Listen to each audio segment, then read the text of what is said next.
Welcome to INN CEO Talks. Joining me today is Russ Rossi, the founder and CEO of Quazam Media Group, which trades on the CSE under the symbol QQ.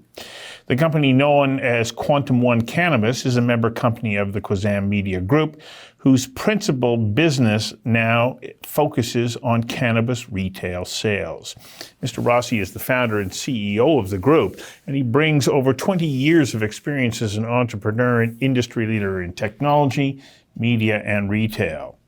Russ was born and raised in Vancouver, British Columbia, and after graduating from the University of BC, his entrepreneurial spirit kicked in when he pioneered one of the first video-based dating services. He's been a front runner ever since. He also founded and has grown several companies worldwide, including a cellular phone accessories company, a chain of computer training schools, a Hollywood production company, an online corporate training portal, a major courier company for Amazon in the UK, and a chain of cannabis stores in British Columbia. Russ is also an avid computer coder, a pilot, an actor, and a movie producer. Russ is not only the company's visionary, but he's also the strategic captain who focuses on execution and action. Russ, welcome. And oh my gosh, have you ever one of the most eclectic and fascinating resumes? And so it's no wonder to me when you saw opportunities in the cannabis space, you said, we have to act and we have to act now. Bring us up to speed on where you're at with your stores here in British Columbia.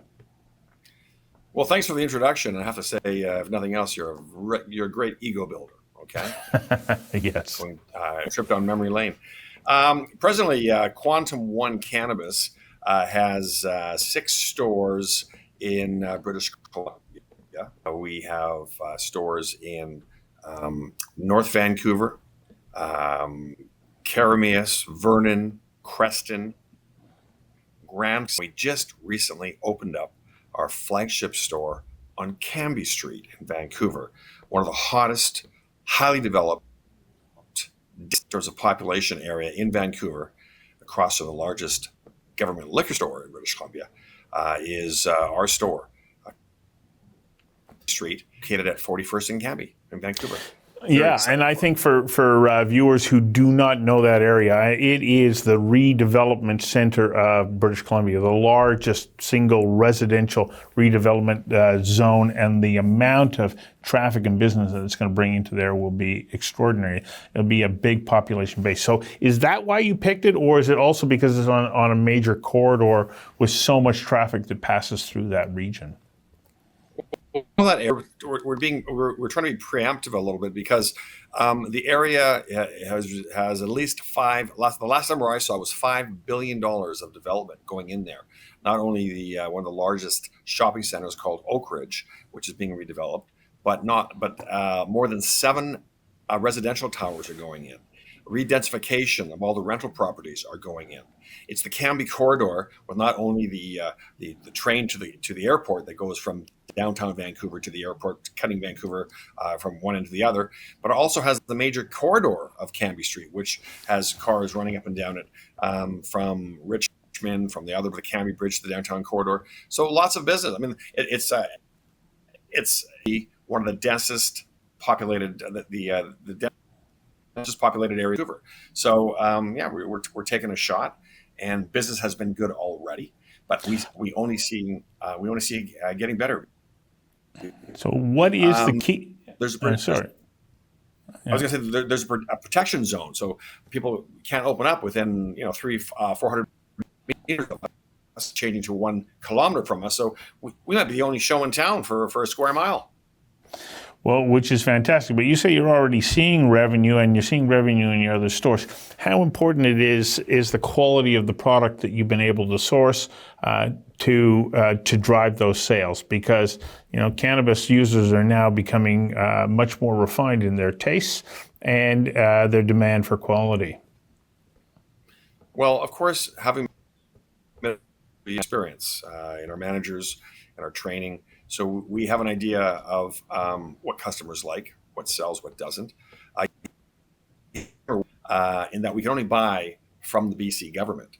So the whatever the BC government has in its stores, like in its warehouses, that's what control everything. But yeah, we select. I mean, our model has been fairly consistent in terms of offering super custom to the product and super selection, long hours, and just a good shopping experience for cannabis. So you come in, our stores are well lit. I think on this previously, but when we first decided to open our stores, we noticed that pretty well every store went to a very earthy own bricks, sort of a classic kind of the old Starbucks like store. We thought, oh my goodness, it's every store has done that. So we said, hey, we better not just be like take a shot and go different. And what we did was we went with was almost like a Miami Vice retro vibe with neon lights, all white, very bright. Selection is out on display in locked cabinets for you to see. Very different than the other stores,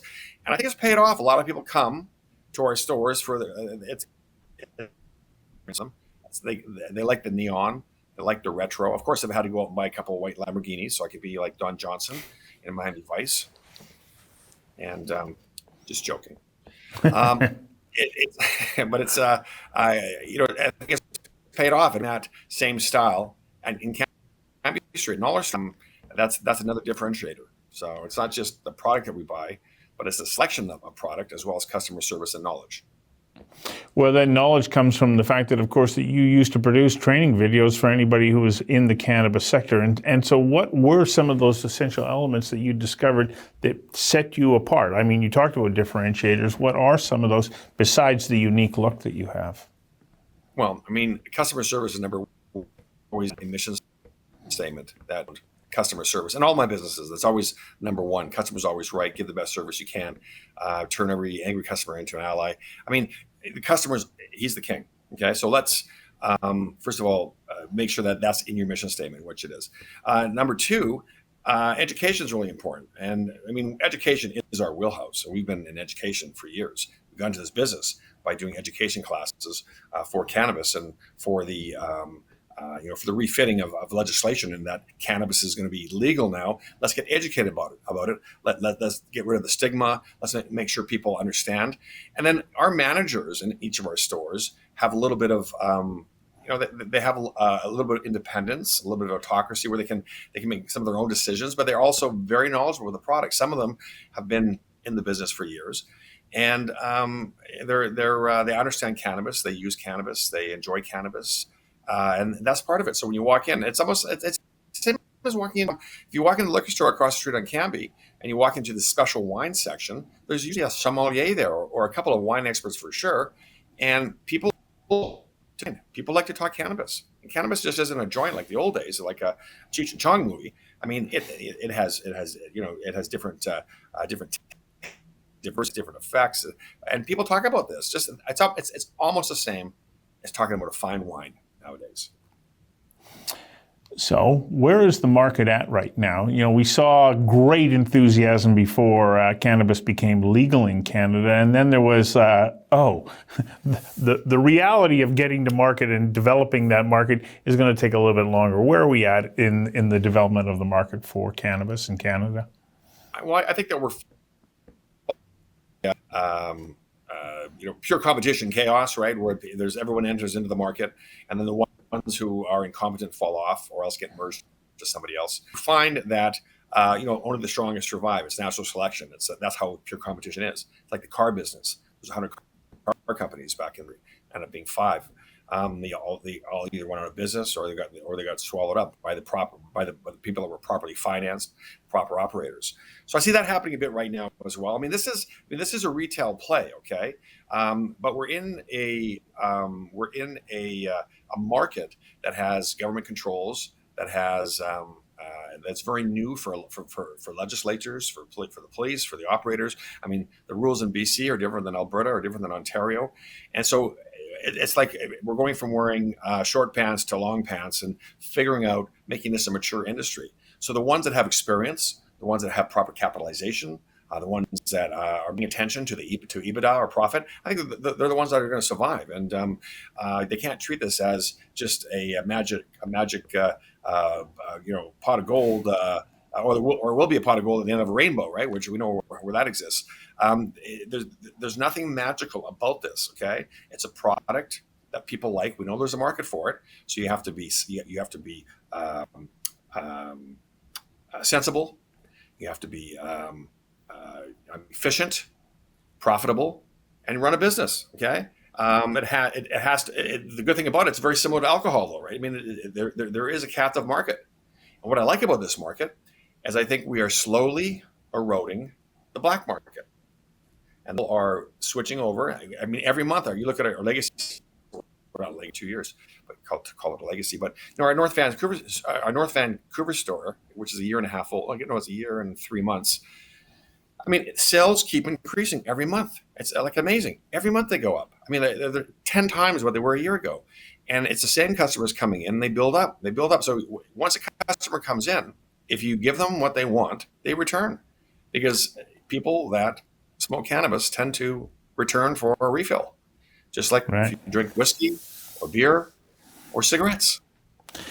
Well, I also wonder, is the market not also developing because there may have been people who go, when it was illegal, I didn't want to consume. It takes me a while to get used to the idea that this would be a product that I'm going to enjoy for recreational purposes, and that market is slowly growing as people are now starting to appreciate what the benefit of it is, and the strict guidelines that are in place to ensure they are going to get a safe product. Yeah, that's a very, very good point. We see a lot of transitional clients, a lot of customers are coming in, and cannabis is not just a joint, right? It's not just a blunt. They're having edibles, they're having chocolates, they're having CBD product, non-THC products. I shouldn't say shocked, but I'm really surprised. I'm pleasantly surprised at how many people come in. Some of them elderly, but not all.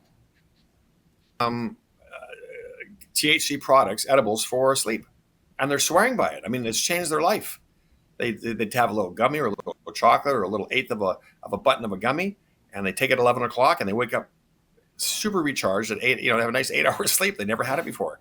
So there is definitely, everybody knows it works for a lot of people. I'm hearing that all the time. Rheumatoid arthritis. I hear people coming in. Listen, we're not pharmacists and we're not doctors. We can't prescribe, but this is what I see people coming in. They try CBD for their joints. Some people try, there are a lot of people that like to have a smoke of a joint for stress relief. Makes their life way better. They're less stressed, less anxiety. So it does work. It's not for everybody. And it's amazing how many people don't drink and cannabis. So we don't touch alcohol anymore. We just do we do cannabis. So it definitely is a growing market, and some of it I think it's on 3 levels: A, new customers coming in; B, people losing the stigma, like you just mentioned; and C, black market diminishing. Right. So one last point. I'm way over time, but I'm quite fascinated by this topic because I've talked to pharmacists who are now in a position where they could deal with medical cannabis and filling prescriptions and so on. They're not rushing to do this because it's outside of what they see as their core competencies, and there's so many issues related to sort of the medicinal side. They're going, you'd be better off going to a different dispensary. And I know that I'm speaking broadly, but I've heard that from pharmacists more than once, and that has to also embolden your position as a retailer in the cannabis market. Yeah, why? I mean, the less drugstores that compete with us, the happier I am. I have heard of some drugstores that have considered selling it. I don't know where they are. Maybe the logistics don't fit because of all of the regulations they have to jump through, all the hoops they have to jump through. But for sure, I'm actually amazed at how fast it's becoming more mainstream. I mean, we first got into this, and it was. I mean, even my own mother was saying, "Oh, are you sure you want to be in this business?" And she doesn't say that anymore. But I think a lot of people are thinking that the stigma has slowly eroded. And I think it's very. We still have a way to go, but it is much, much better than it was, say, 2 years ago when it was legalized. So, do you have plans for more stores? Absolutely. We have a motto, a 3-word motto that you ask anybody on my management team to know what it is, and it's 3 words I'm going to share.